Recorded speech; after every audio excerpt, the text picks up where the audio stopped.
মধ্যে সূরা নম্বর 2 সূরাতুল বাকারা, এই সূরার 168 নম্বর আয়াত আল্লাহ বলছেন, ইয়া আইয়ুহান নাস, হে মানব সকল, হে সারা পৃথিবীর মানুষ, কুলু মিম্মা ফিল আরদি হালালান তাইয়্যিবা, পৃথিবীর মধ্যে যা কিছু আছে তার মধ্যে পবিত্র বস্তু যেটা আছে, হালাল যেটা আছে, সেইটা তোমরা খাও, সেইটা তোমরা গ্রহণ করো।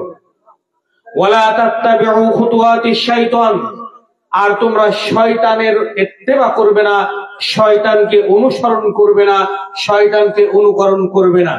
ইন্নাহু লাকুম আদুব্বুম মুবিন, কারণ শয়তান তোমাদের প্রকাশ্য দুশমন, শয়তান তোমাদের প্রকাশ্য শত্রু। আবারও এই আয়াতটিকে আমি অর্থ করতে চাই, যেহেতু পরবর্তীতে আমি এই আয়াতকে আবার টানবো।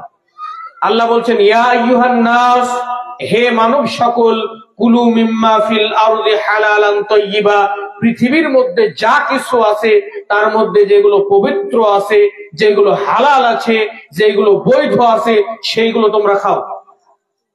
অন্য এক জায়গাতে সূরা নম্বর 2 সূরাতুল বাকারা আয়াত নম্বর 172 আল্লাহ বলছেন, ইয়া আইয়ুহাল্লাযীনা আমানু, হে ঈমানদারগণ, কুলু মিন তাইয়্যিবাতি মা রাযাকনাকুম ওয়াশকুরু লিল্লাহ, হে ঈমানদারগণ, তোমরা আহার করবে ওই বস্তুগুলো যেগুলো হালাল, যেগুলো বৈধ, যেগুলো পবিত্র। এরপরে বলছেন ওয়াশকুরু লিল্লাহ, এবং আল্লাহর শুকরিয়া আদায় করবে। প্রথম নম্বর আয়াতে আল্লাহ রাব্বুল আলামিন বললেন, ইয়া আইয়ুহান নাস, হে মানব সকল, হে পৃথিবীর সমস্ত মানুষ। 2 নম্বর আয়াতে আল্লাহ বলছেন, ইয়া আইয়ুহাল্লাযীনা আমানু, হে ঈমানদারগণ, মানে একবার বললেন পৃথিবীর সমস্ত মানুষকে, আরেকবার বললেন শুধু ঈমানদারদেরকে।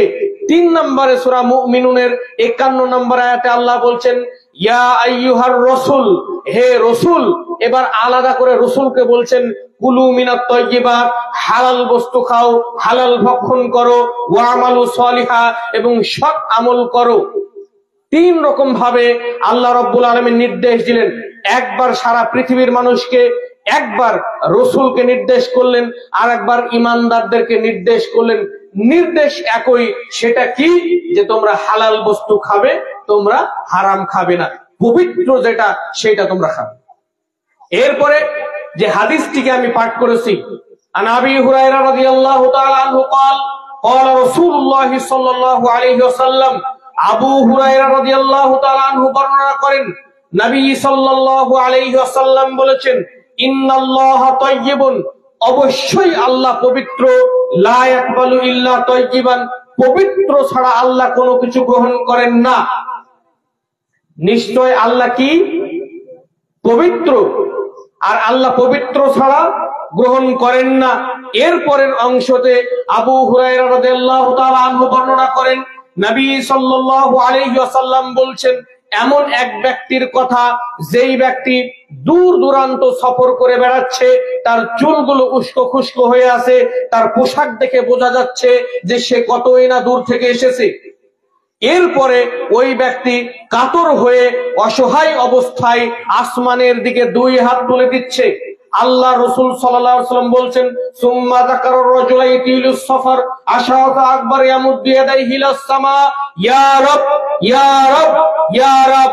2 হাতকে আসমানের দিকে উঠিয়ে বলছে, ও আল্লাহ, ও আল্লাহ, ওগো আল্লাহ, ওগো প্রভু, ওগো রব। নবী সাল্লাল্লাহু আলাইহি ওয়াসাল্লাম বলছেন, ওর দোয়া আল্লাহর কাছে কবুল হবে না। তার কারণ হলো, ওমাতামুহু হারাম, ওমাশরাবুহু হারাম, ওমালবাসুহু হারাম। সে যে খাবার খায় তা হারাম খায়, সে যে পোশাক পরেছে তা হারাম পোশাক, এবং সে যা পানীয় পান করেছে তা হারাম পান করেছে। এখানে 3টি পয়েন্টকে ভালো করে বুঝতে হবে। 1, আল্লাহ রাসূল সাল্লাল্লাহু আলাইহি ওয়াসাল্লাম বলছেন হারাম ভক্ষণ করেছে, হারাম খাবার খেয়েছে, এই জন্য দোয়া কবুল হচ্ছে না। 2 নম্বরে আল্লাহ রাসূল বলছেন যে ও হারাম পানীয় পান করেছে, এমন পানীয় পান করেছে যা হারাম, এই জন্য ওর দোয়া কবুল হচ্ছে না। 3 নম্বরে আল্লাহ রাসূল বলছেন ও যেই পোশাক পরেছে ওই পোশাক হারাম পয়সার পোশাক, তাই দোয়া কবুল হচ্ছে না। এরপরে নবী সাল্লাল্লাহু আলাইহি ওয়াসাল্লাম বলছেন, যেই ব্যক্তি হারাম দ্বারা পরিপূর্ণ, ওই ব্যক্তির দোয়া কিভাবে কবুল হতে পারে? এবার আমাদেরকে বুঝতে হবে যে আমরা হারাম ভক্ষণ করছি কি করছি না।